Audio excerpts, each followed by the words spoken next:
Taste the Daily.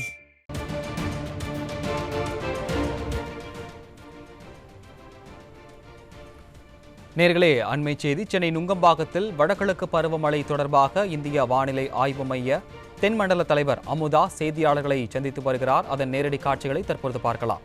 இப்போது வளிமண்டலத்தில் இருக்கின்ற சுழற்சியை குறித்தும் செயற்கைக்கோள் மூலம் நமக்கு கிடைக்கும் மேக கூட்டங்களின் அமைப்பையும் நீங்க இப்ப பார்க்குறீங்க.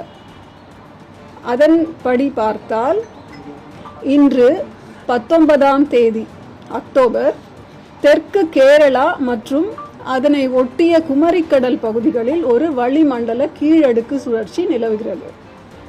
அரபிக்கடல்ல நேற்று 18ஆம் தேதி அக்டோபர் தென்கிழக்கு அரபிக்கடல் மற்றும் லட்சத்தீவு பகுதிகளில் கேரள கர்நாடக கடலோர பகுதிகளுக்கு அப்பால் நிலவிய ஆழ்ந்த காற்றழுத்த தாழ்வு பகுதி, அதாவது well marked low pressure area, இன்று 19ஆம் தேதி அக்டோபர் காலை 8:30 மணி அளவில் அதே பகுதிகளில் நிலவுகிறது.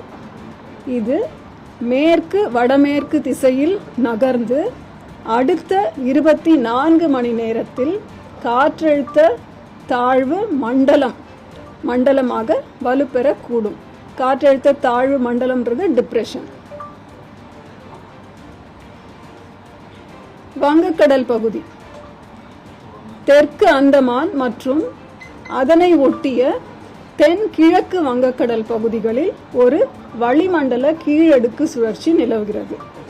இதன் காரணமாக தென்கிழக்கு வங்கக்கடல் பகுதிகளில் வருகின்ற 21ஆம் தேதி வாக்கில் ஒரு காற்றழுத்த தாழ்வு பகுதி உருவாகக்கூடும். இது மேற்கு வடமேற்கு திசையில் நகர்ந்து தென்கிழக்கு வங்கக்கடல் பகுதிகளில் காற்றழுத்த தாழ்வு மண்டலமாக அதற்கடுத்த 48 மணி நேரத்தில் வலுப்பெற வாய்ப்பு உள்ளது. மழையை பொறுத்தவரை அடுத்த 7 தினங்களுக்கான எச்சரிக்கை. 19ஆம் தேதியிலிருந்து 24ஆம் தேதி வரைக்கும், அதாவது அடுத்த 6 தினங்களுக்கு தமிழகத்தில் அநேக இடங்களிலும் புதுவை மற்றும் காரைக்கால் பகுதிகளிலும் மழை பெய்யக்கூடும். 25ஆம் தேதி தமிழகத்தில் ஒரு சில இடங்களிலும் புதுவை மற்றும் காரைக்கால் பகுதிகளிலும் மழை பெய்யக்கூடும்.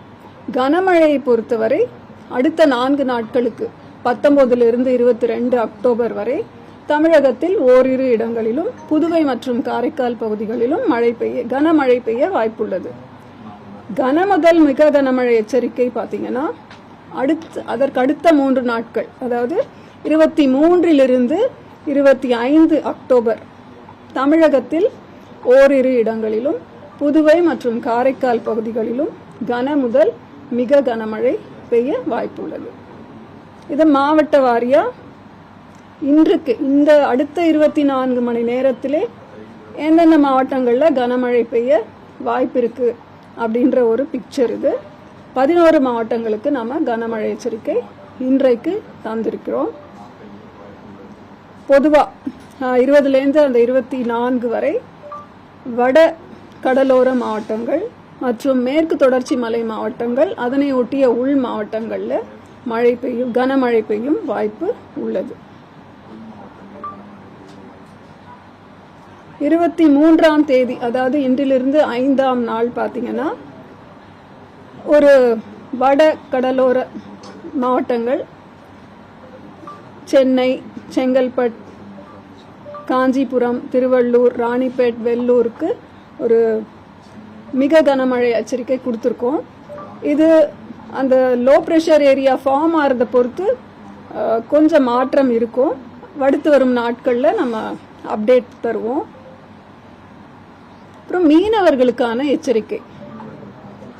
முதலில் ஆழ்கடலில் உள்ள மீனவர்கள் 21ஆம் தேதி காலைக்குள் கரைக்கு திரும்ப வருமாறு கேட்டுக்கொள்ளப்படுகிறார்கள். அது முதலாவது வேண்டுகோள். அடுத்த 5 நாட்களுக்கு 19லிருந்து 23ஆம் தேதி அக்டோபர் எந்தெந்த பகுதிகளுக்கு செல்ல வேண்டாம் அப்படின்னா, தமிழக கடலோர பகுதிகள், மன்னார் வளைகுடா மற்றும் குமரிக்கடல் பகுதிகள், தெற்கு மற்றும் மத்திய வங்கக்கடல் பகுதிகள். அப்புறம் அரபிக்கடல்ல கேரள கர்நாடக கடலோர பகுதிகள், லட்சத்தீவு மாலத்தீவு பகுதிகள், தெற்கு மற்றும் மத்திய அரபிக்கடல் பகுதிகள். இந்த பகுதிகளுக்கு மீனவர்கள் செல்ல வேண்டாம் என்று அறிவுறுத்தப்படுகிறார்கள். எதனால அப்படின்னா, சூறாவளி காற்று மணிக்கு 35 முதல் 45 கிலோமீட்டர் வேகத்திலும் இடையிடையே 55 கிலோமீட்டர் வேகத்திலும் வீசும் வாய்ப்பு உள்ளது. இந்த வரைபடம் எந்தெந்த பகுதிகளுக்கு செல்ல வேண்டாம் அப்படின்ற ஒரு பிக்டோரியல் கிராபிக்ஸ், மீனவர்களுக்கான எச்சரிக்கை. சென்னையை பொறுத்தவரை ஓரிரு இடங்களில் மிதமான மழைக்கு வாய்ப்புள்ளது. அடுத்த 2 நாட்களுக்கு அதிகபட்ச வெப்பநிலை 27 28 டிகிரி செல்சியஸும் குறைந்தபட்ச வெப்பநிலை 24 டிகிரி செல்சியஸை ஒட்டியும் இருக்கக்கூடும். இடி மின்னலுடன் கூடிய மழை பெய்யும் வாய்ப்பு உள்ளது. ஒரே நேரத்தில் அரபிக்கடல் வங்காள விரிகுடா 24 மணி நேரத்தில் அரபிக்கடலையும் வங்காள விரிகுடா 48 மணி நேரத்திலையும் வருது. ஸோ தாழ்வு மண்டலத்தினால எந்த அளவுக்கு கனமழை இருக்கும், இல்லை சைக்ளோனா மாறதுக்கு வாய்ப்பு? இப்போதைக்கு நம்ம அரபிக்கடல் டிப்ரெஷன் ஆகிறதுக்கு வாய்ப்பு இருக்குன்னு சொல்லியிருக்கோம். அதே மாதிரி வங்கக்கடல்ல இருக்கிறது காற்றழுத்த தாழ்வு பகுதியாகவே 21ஆம் தேதி தான் உருவாவதற்கான வாய்ப்பு உள்ளது. அதற்கு அப்புறம் டிப்ரெஷன் காற்றழுத்த தாழ்வு மண்டலமாக வலுப்பெறதுக்கு வாய்ப்பு இருக்குன்னு சொல்லியிருக்கோம். மேற்கு வடமேற்கு திசையை நோக்கி நகர்ந்து இப்போதைக்கு closely monitoring the system. So நம்ம அலர்ட்ஸ் கொடுத்துட்டே இருப்போம். மழை சொன்ன மாதிரி என்ன ஃபோர்காஸ்ட் கொடுத்துருக்கோமோ அது. தேனி அந்த ரிப்போர்ட்ல இருக்கும் பாருங்க. என்கிட்ட இப்ப அந்த தரவு இல்லை, பட் அந்த ரிப்போர்ட்ல இருக்கு. பார்த்து உங்களுக்கு சொல்றேன். அந்த டெய்லி வெதர் ரிப்போர்ட்ல இருக்கு. நான் இங்க வெறும் கனமழை மிக கனமழை மட்டும் இத ஸ்லைட்ஸ்க்காக எடுத்துட்டு வந்தேன். இன்றைய தேதியின் அறிவிப்புப்படி அரபிக்கடல்ல உள்ளது டிப்ரெஷன் ஆகிறதுக்கு வாய்ப்பு இருக்கு. முதல்ல வங்கக்கடல்ல இருக்கிற சிஸ்டம் லோ பிரஷரா மாறணும். அதற்கப்புறம் சாத்தியக்கூறுகள் உண்டு அப்படின்றதுனால அனௌன்ஸ் பண்ணியிருக்கோம். 21ஆம் தேதியிலிருந்து 48 மணி நேர காலகட்டத்திலே அது காற்றழுத்த தாழ்வு மண்டலமாக மாறும் வாய்ப்பு பலமாகவே உள்ளது. அடுத்தது புயல். அது ஒரு 3 நாட்களுக்கு முன்னாடி நமக்கு நல்ல ஒரு பிக்சர் கிளியரா தெரிய வரும். தாழ்வு மண்டலம் தமிழகத்தை நோக்கி நகர்றதுக்கான சூழல் இருக்கா, இல்ல ஆந்திரா கடலோரம் எந்த பகுதியை நோக்கி நகரும்? யூஸ்வலா நம்மளோட காலநிலைன்னு பாத்தீங்கன்னா அக்டோபர் நவம்பர் டிசம்பர்ல இந்த கோஸ்ட், அதாவது தமிழகம், கோஸ்டல் ஆந்திர பிரதேஷ், அதுக்கப்புறம் ஒரிசா, வெஸ்ட் பெங்கால், இந்த கோஸ்ட் தான் யூஸ்வலா அந்த மேற்கு வடமேற்கு திசை நோக்கி நகரும் புயல்கள் இந்த கரையை தொடும் வாய்ப்பு உண்டு. நம்ம பார்த்துட்டு இருக்கோம், சொல்ல முடியும், அதுக்கப்புறமா தான் சொல்ல முடியும். இப்ப நம்ம மிக கனமழைக்கு வாய்ப்பு கொடுத்திருக்கோம், எச்சரிக்கை கொடுத்திருக்கோம். 23ஆம் தேதி 24ஆம் தேதியில தமிழகத்தை நெருங்கி அதீத கனமழைக்கு வாய்ப்பு இருக்கா? தமிழகத்தை நோக்கி வரும்போது நிச்சயமாக அதற்கான வாய்ப்பு இருக்கும். ஆனா அதை இப்பவே நம்ம சொல்வது கடினம். இடி மின்னலுக்கான எச்சரிக்கை ஏதாவது தனியா பேராமீட்டர்ஸ் வச்சிருக்காங்க? ஏன்னா அதனால மரணம் அடைகிறவங்க எண்ணிக்கை அதிகமாயிட்டு இருக்கு. கரெக்ட். எப்பவுமே இந்த மாதிரி இடி மின்னல் கூடிய மழை மேகங்கள் உருவாகும் வாய்ப்பு அதிகமாகவே உண்டு. ஏன்னா இந்த சீசன்ல சவுத் வெஸ்ட் மான்சூன் சீசனும் சரி, ஏப்ரல் மே காலகட்டங்களில் கூட உங்களுக்கு அந்த இடி மின்னலுடன் கூடிய மேகங்கள், அது பேர் கியூமுலோ நிம்பஸ் கிளவுட்ஸ்னு சொல்லுவோம். அதோட வெர்டிக்கல் எக்ஸ்டென்ட் மிக அதிகமாக இருக்கும்போது அது தரைநிலையிலிருந்து ஒரு 14 கிலோமீட்டர் வரைக்கும் கூட அது பெரிய மேகமாக உருவெடுக்கும் வாய்ப்பு இருக்கும். அப்ப அதுல இருந்து வர்ற நம்ம மழை பொழிவும் அதிகம், அதே சமயம் இடி மின்னலுடன் கூடிய அந்த மழை இருக்கும். மக்களுக்கு அந்த பாதுகாப்பு எச்சரிக்கையோட இருக்கணும். அதாவது ஒரு மின்னல் இடி கேட்கும் போது நிச்சயமா இங்க ஒரு எச்சரிக்கை உணர்வோட நம்ம வெளியில போறது தவிர்க்கணும். ஒரு மொபைல் போன் எடுத்துட்டு வெளியில போகிறதோ இல்லை எலக்ட்ரிக்கல் அப்ளையன்சஸ் எல்லாம் கொஞ்சம் ஸ்விட்ச் ஆஃப் பண்ணி வைக்கிறது பெட்டர். அந்த மெயின் ப்ளக் பாயிண்ட்லேருந்து எடுத்து வைக்கிறது நல்லது. மோஸ்ட்லி நம்ம வெளியில் போய் அந்த சமயத்தில் இருக்கிறத தவிர்க்கணும். நம்ம நவ்காஸ்ட் புல்லட்டின்ஸ் அனுப்புகிறோம் இல்லைங்களா, எல்லா நவ்காஸ்ட் புல்லட்டின்ஸ்லையுமே நம்ம இடி மின்னல் வரும்போது என்னெல்லாம் பாதுகாப்பு எச்சரிக்கை நடவடிக்கைகள் எடுக்கணும் அப்படின்றத நம்ம தினமுமே அதை வந்து போட்டுட்டு தான் இருக்கோம்.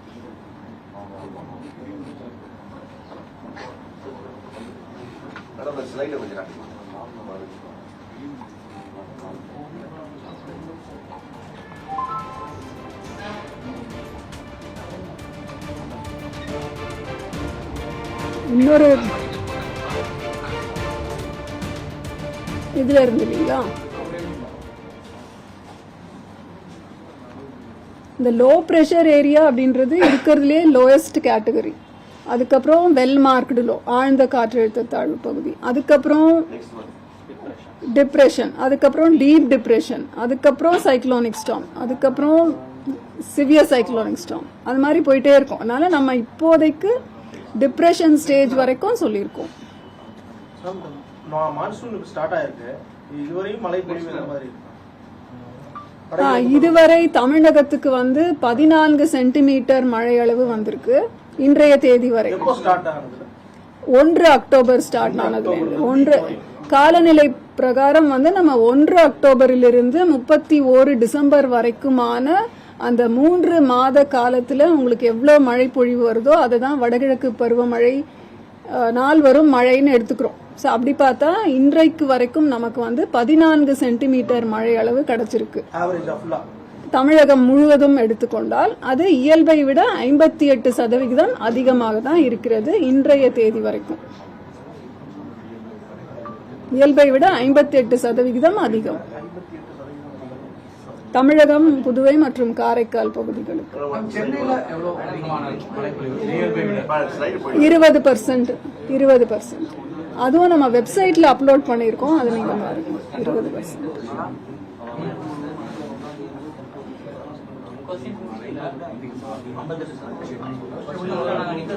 அதாவது இயல்பு நிலை இன்றைய தேதி நம்ம சொல்றது தமிழகம், அந்த மீட்லாஜிக்கல் சப்டிவிஷன் சொல்றோம் இல்லையா, அதுல வந்து தமிழகம், புதுவை மற்றும் காரைக்கால் சேர்ந்தது ஒரு துணை மண்டலம்.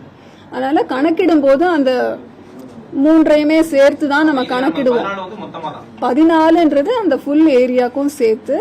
இயல்பு நிலை இன்றைய தேதிக்கான இயல்பு நிலை வந்து 9 சென்டிமீட்டர். ரியலைஸ் ஆனது நமக்கு கிடைத்தது வந்து 14 சென்டிமீட்டர். அதனால இயல்பிலிருந்து அதிகமாக தானே இருக்கு. 58% அதிகமாக மழை பொழிவு அதிகமா நமக்கு கிடைச்சிருக்கு இன்றைய வரைக்கும். இது வந்து ஆவரேஜா ஸ்பேஷியலி ஒரு மாவட்ட வாரியா பாத்தீங்கன்னா வெப்சைட்லயும் போட்டிருக்கோம்.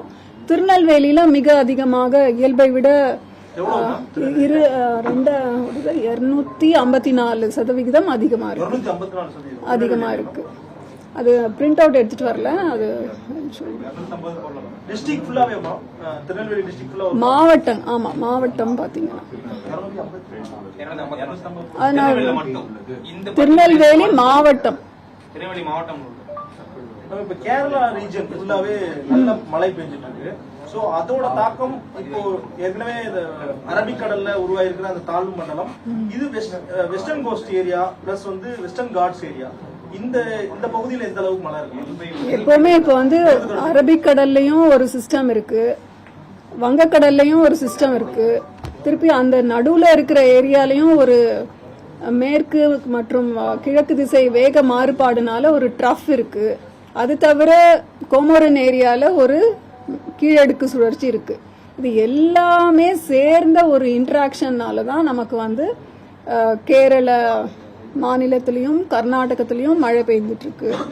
அதே மாதிரி ஆந்திராவிலும் அதனால தான் அந்த மேகக்கூட்ட அமைப்பு பாத்தீங்கன்னா உங்களுக்கு ரொம்ப விளக்கமா புரியும். இது பாருங்க. ஸோ இந்த ஃபுல்லா அந்த ஈக்வட்டோரியல் ரீஜன்ல இருந்து உங்களுக்கு அந்த மேகங்கள் எப்படி ஒரு பல 100 கிலோமீட்டர் வரைக்குமே அதோட புல் இருக்கு பாருங்க. ஸோ அதனால உங்களுக்கு நிச்சயமா இந்த சதர்ன் பெனின்சுலர் இந்தியால உங்களுக்கு நல்ல மழை கிடைக்கும். இந்த மேக வெடிப்பு வந்து எவ்வளவு நேரத்துல நம்ம தகவல் கொடுக்க முடியும்? அதாவது இவ்வளவு மழை மாடரேட் தண்டர்ஸ்டார்ம்ஸ் வரைக்கும் சொல்ல முடியும். ரடார் இமேஜை வச்சு நம்மளுக்கு நௌகாஸ்ல நம்ம சொல்லிட்டு இருக்கோம். ஒரு ஆமா, ஏன்னா அந்த மேகம் வந்து ஒரு மணி நேரத்துக்குள்ள அது மிக பெரிய மேகமாக அது உருவெடுக்கும். அதனால அந்த நௌகாஸ்ல தான் நம்ம சொல்ல முடியும். ஆனா ஒரு இடத்துல குறிப்பிட்டு இந்த இடத்துல அது பெய்யும்ன்றது துல்லியமா சொல்றது ரொம்பவே கடினம். நாளைக்கு தீபாவளி பண்டிகை மேம், பொதுவா நாளைக்கு எப்படி இருக்கும்? நாளைக்கு நம்ம சென்னைக்கு மிதமான மழைக்கான வாய்ப்பு, ஓரிரு இடங்களில் மிதமான மழைக்கு வாய்ப்பு. தமிழ்நாடு ஃபுல்லா எப்படி மேம் இருக்கும்? தமிழ்நாட்டுக்கு நான் சொன்னேன் இல்லையா, அந்த தமிழ்நாடு ஃபுல்லா நாளைக்கு என்ன தீபாவளிக்கு? கரெக்ட், தீபாவளி. சோ இன்றிலிருந்து நாளைக்கு வரைக்கும் பாத்தீங்கன்னா வடக்கு மாவட்டங்கள்ல எல்லாம் நம்ம மிதமான மழை தான் போட்டிருக்கோம். வட தமிழகம் முழுவதும். மேற்கு தொடர்ச்சி மலை மாவட்டங்கள் அதனை ஒட்டிய உள் மாவட்டங்கள்ல தான் நம்ம கனமழை எச்சரிக்கை தந்திருக்கிறோம். இந்த வட தமிழகம்ன்றது மிதமான மழை தான். ஆமா, மேற்கு தொடர்ச்சி மலை அதிகமான மழை. ஆமா, நீலகிரி, கோவை, தென்காசி, கன்னியாகுமரி, திருநெல்வேலி, தூத்துக்குடி, விருதுநகர், ராமநாதபுரம், திருப்பூர், ஈரோடுக்கு நம்ம கனமழை எச்சரிக்கை இன்றிலிருந்து நாளை வரைக்குமான 24 மணி நேரத்தில் பெய்யக்கூடிய மழை அளவு கனமழைனா எல்லா இடங்களிலும் இருக்காது, ஓரிரு இடங்களில் கனமழை பெய்யும் வாய்ப்பு உள்ளது. ஓகேவா? மாற்றப்படி டியூஸ்டே. தேங்க்யூ. உங்களுக்கு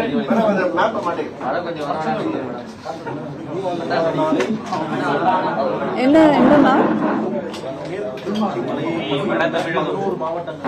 இல்ல எந்த மேப் வேணும்?